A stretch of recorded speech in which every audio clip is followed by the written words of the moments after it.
The classified information suggests the final conclusion of the Hillary Clinton email scandal was prepared before the investigation had concluded. Former FBI Director James Comey had his final statement ready into Clinton's use of a private server while she was Secretary of State 2 months before the probe ended in July 2016. Let's get into this further with Samira Khan, who joins us live from Washington, D.C. Hi, Samira. Yeah, so that announcement by the FBI then was that charges against Clinton were not recommended. So I suppose the question now is, how could the then FBI director have had all the information at hand to make such a call if the investigation wasn't even over? Well, according to newly released documents, FBI Director James Comey began drafting his statement regarding the Clinton email investigation months before his official announcement. Now, this is all an interesting twist to the infamous Clinton scandal, where she was accused of using a private email server. Let's take a look. There is no classified materials. Our investigation found that there was classified information sent. So it was not true. And now the release is titled Drafts of Director Comey's July 5th, 2016 statement regarding email server investigation, which is in reference to the press conference in which Comey announced that the Bureau would not recommend any charges. The 5-page document has a list of almost 50 deleted pages and a redacted email thread titled Mid-Year Exam. Now, the email is marked unclassified, but the only available content is a senior official's May 16th follow-up on a redacted email from Comey dated May 2nd. And in the email, the FBI official says, please send me any comments on this statement so we may roll into a master doc for discussion with the director at a future date. Thanks, Jim. But it's worth mentioning that back in August, 2 senators sent a letter to the new FBI director saying that they had learned Comey had drafted the statement in advance. Shortly after that, President Trump accused Comey of exonerating Clinton long before the investigation was over in one of his tweets. With all that being said, let's take a moment to review the timeline of the entire investigation. Now, the investigation was confirmed in August of 2015. Clinton was questioned on July 2nd, 2016. On July 5th, 2016, Comey announced that the Bureau would not recommend charges. And a day later, on July 6th, 2016, the FBI ruled that no charges would be pressed. And in May of 2016, 2 months before the announcement, Comey prepared his statement. But in short, it seems that this mystery is all coming together. But one question remains. How was Comey able to draft his statement well before the investigation had concluded? Now, that's still unclear, but I hope we'll all find some answers very, very soon. Bringing us the latest from Washington, D.C., Samira Khan. But first here tonight on the story, the FBI is confirming former Director James Comey drafted a letter exonerating Hillary Clinton in the private email scandal several months before the investigation was even completed. Trace Gallagher with all the details here in the backstory from our West Coast newsroom. Hi, Trace.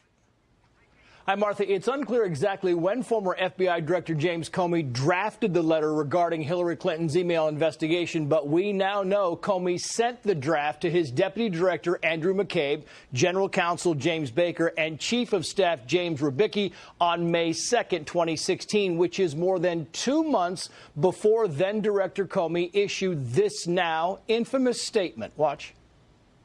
They were extremely careless in their handling of very sensitive, highly classified information.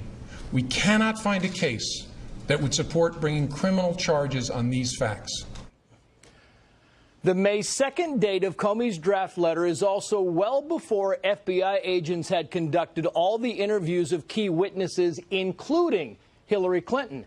The existence of the Comey draft is just now being made public by top-ranking members of the Senate Judiciary Committee, which is investigating President Trump's firing of James Comey. But Iowa Senator Chuck Grassley, the committee chair, and South Carolina Senator Lindsey Graham, who sits on the committee, uncovered the document back in August and quickly wrote a scathing letter to newly appointed FBI Director Christopher Wray, saying, quote, "The outcome of an investigation should not be prejudged while FBI agents are still still hard at work trying to gather the facts. The Comey letter, which was unclassified yet heavily redacted, also calls into question the former FBI director's Senate testimony in June of this year, when Comey said the reason he publicly announced the results of the Clinton probe in the summer of 2016 was to, quote, protect the credibility of the investigation after then Attorney General Loretta Lynch and former President Bill Clinton had an unscheduled meeting on a tarmac in Arizona. But that meeting happened 56 days after the draft letter, reportedly exonerating Clinton, had already been sent. Calls for Comey to return to Capitol Hill for more questioning are now mounting. Martha. Trace, thank you very much. Joining me now, Ron Hosko, who served as assistant FBI director under former FBI director James Comey until 2014. Ron, good to have you back on the program. Nice to see you tonight. Sure. I want to start by playing this exchange between James Comey and Congressman Ratcliffe back in September of 2016. Let's watch. Did you make the decision not to recommend criminal charges relating to classified information before or after Hillary Clinton was interviewed by the FBI on July the 2nd? After. Okay, then I'm going to need your help in trying to understand how that's possible. To me, the only way that an interview takes place with the two central witnesses and the subject of the investigation is if the decision has already been made that all three people in that room are not going to be charged. It's a good question. Ron, what do you make of that and the emergence of this memo that was written exonerating Hillary Clinton 2 months before the decision was made? So, Martha, you know, one of the things that the FBI does extremely well is produce paper.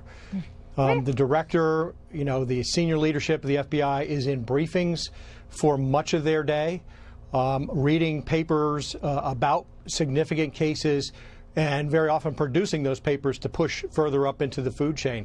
I was a participant in that, a recipient, and a briefer at times. And so these papers very often are the repository is maybe a portal. It's some sort of internal site that we have a number of living documents that detail the progress on significant cases. Yeah, but this the way this was read by Graham and was that it's a document that exonerates her, and it was put together before 24 witnesses had even been spoken to. So I understand how you're sort of, you know, working on parallel courses and you're kind of moving the evidence through. But if, you know, if their interpretation of what this document is accurate, it sounds like more than that. Well, certainly, you know, I think it would benefit us all to see the document, see the contents of the document. Absolutely. And certainly for Congress to ask Jim Comey questions about it. But I think, as you know, there's been a lot of discussion about intent, the intent element of the espionage statute that was at issue here, whether Mrs. Clinton had violated that intent element, whether there should be an intent element. And I think that it could well be that Jim Comey, former prosecutor, a person used to creating lengthy prosecution memos and detailing the weaknesses and strengths of a case, could have been taking his own proactive steps here to document that very same thing, believing that the emails at the time were perhaps not showing that intent strongly enough for the FBI to recommend prosecution. But there were a number of key witnesses that hadn't been spoken to. So we will see. And as you say, we really need to see that document, which is not classified as far as I understand. So hopefully we'll get our hands on it. Ron, thank you so much. Good to have you tonight. So here with more, former Congressman Jason Chaffetz, former chairman of the House Oversight Committee, and while he was in Congress, called on the Justice Department to investigate the FBI's actions in the run-up to the 2016 election. He's also a Fox News contributor. Good to see you tonight. Let me begin with a quick comment from your former colleague, Trey Gowdy, on this, and get your thoughts on the whole picture. Let's play it. Congress should look at this decision not to charge and whether or not it was made before you interviewed 24 witnesses, including the target of the investigation. Yeah, we need to talk to him again. And you agree. He needs to explain, right? Yeah, absolutely. He should come before the House Judiciary Committee, the Senate Committee, as Senator Grassley and Graham. But John Ratcliffe asked a very direct question, and if you watch Director Comey, he got very testy about this. But the fact pattern is that this memo was released for distribution within the FBI more than 2 months before they actually interviewed the key witness, Hillary Clinton. And 2 of the people sitting in on that meeting had been given immunity. They were fact witnesses. They were given immunity, and they got to act as her attorney, something that Director Comey also said in the history of his career he had never, ever seen before. Yeah, I mean, it really is so important in this conversation that we actually are able to see this document, because then you would get the tone of it, the finality of it. You could, sort of ascertain whether or not it looked like a decision had already been made, because, of course, that's been the suspicion of a lot of people throughout the whole course of this, that it was just sort of going through the motions. And yes, we know we have to do this investigation, but we know we're never going to prosecute. Well, anytime you have an unclassified document that's redacted, that should raise a flashing red light to say there's something fundamentally wrong here. You couple that with the fact that Judicial Watch put in a FOIA request asking for documents related to the tarmac meeting. Initially, the FBI comes back and says, we don't have any documents, only then to probably be caught and come back and say, well, actually, we have 30 of them, 30 pages, and those too have been redacted. And I'm really counting on Michael Horowitz, the Department of Justice Inspector General. He has 450 employees. You haven't heard a leak from him, but come next year, I think he's going to come out with the definitive report. But in the meantime, Director Comey needs to come back and explain this, and Congress should be able to see those documents. Gotta leave it there, Jason.